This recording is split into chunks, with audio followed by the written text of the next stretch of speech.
When I was thinking about the reasons I was invited here and what I would have to say, I was thinking about this more specifically through the lens of culture, since that's the particular pillar of sustainability I'm being asked to represent here. So my comments are going to be very much geared towards culture, but I hope at the same time you'll see that how important it is that culture is treated as an equal player in the sustainability conversation that we're having today.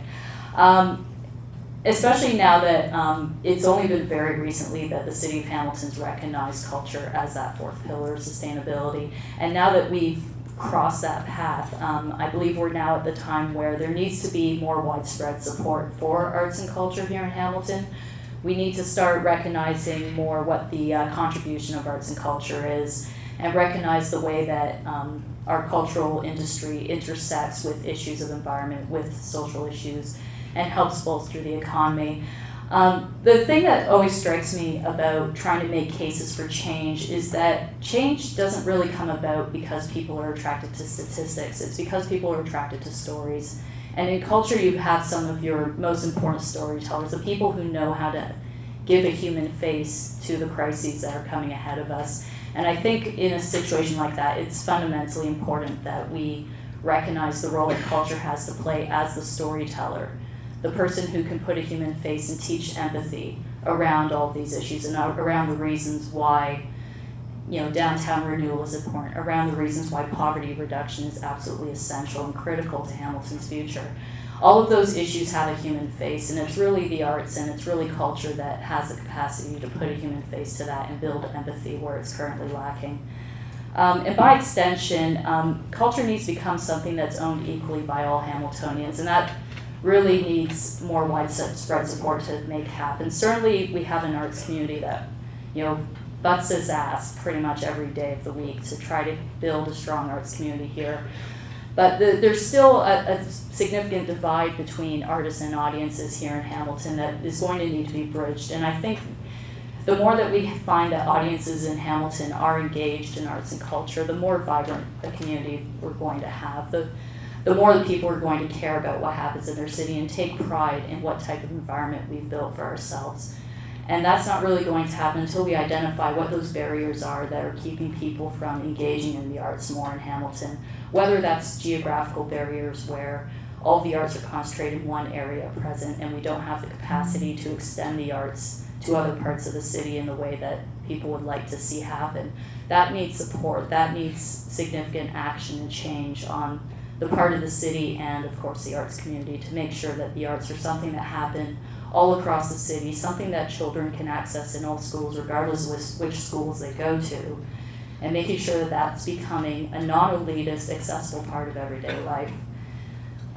The other thing about arts and culture, and this is now speaking more to my thoughts as a Hamiltonian. I was raised on the mountain, but I do live downtown now. And the thing that strikes me more than anything is that people of my generation, people in the future, want to have livable downtown spaces. They don't want to own a car. I don't own a car. I took a bus here. I rode my bike to work this morning, just like I do most mornings when it's not snowing. And, we need a downtown and an urban environment that's walkable and livable. And that means, we need streets that are friendly. We need streets that aren't 5-lane highways. And we need to create the conditions for our built environment to be reclaimed and to be reused in a way that's going to be responsible and progressive for future generations. And generally speaking, the arts are incredibly good at taking old buildings that no one cares about and making exciting things happen in those spaces.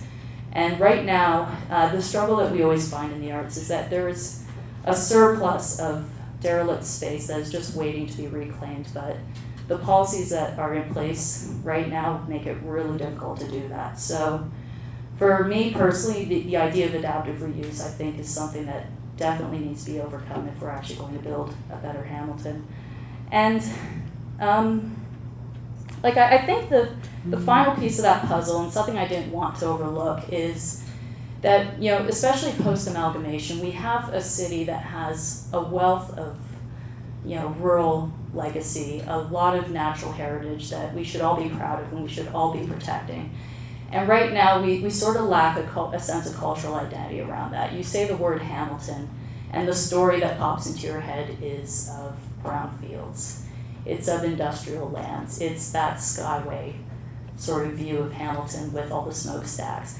And we're forgetting that, there is a part of Hamilton that's, Coote's Paradise. That's the RBG trails that I walk through on the weekends. It's all of those waterfalls. It's all the farmlands. It's, everything that is within and surrounding Hamilton that should be part of our city's identity and part of the story that we tell about ourselves. And I think that arts and culture has hopefully a role to play in helping to tell that story and helping to generate a sense of pride and ownership of that space, so that it becomes something that we want to protect, especially with things like those airport lands. It's something that does bother me on a deep level as a Hamiltonian, that we're facing down global food scarcity, and we're looking to adapt valuable agricultural land, and it's something we should protect rather than allow to be redeveloped in that way. And that's me speaking as a Hamiltonian more than as an artist. But it's something where I think there's stories to be told. I think there's ways to adapt that as part of our culture, and if arts and culture have a role to play in telling that story, then I think we can develop a lot more understanding about the reasons why that's worth protecting. And that's probably all I have to say. Thank you.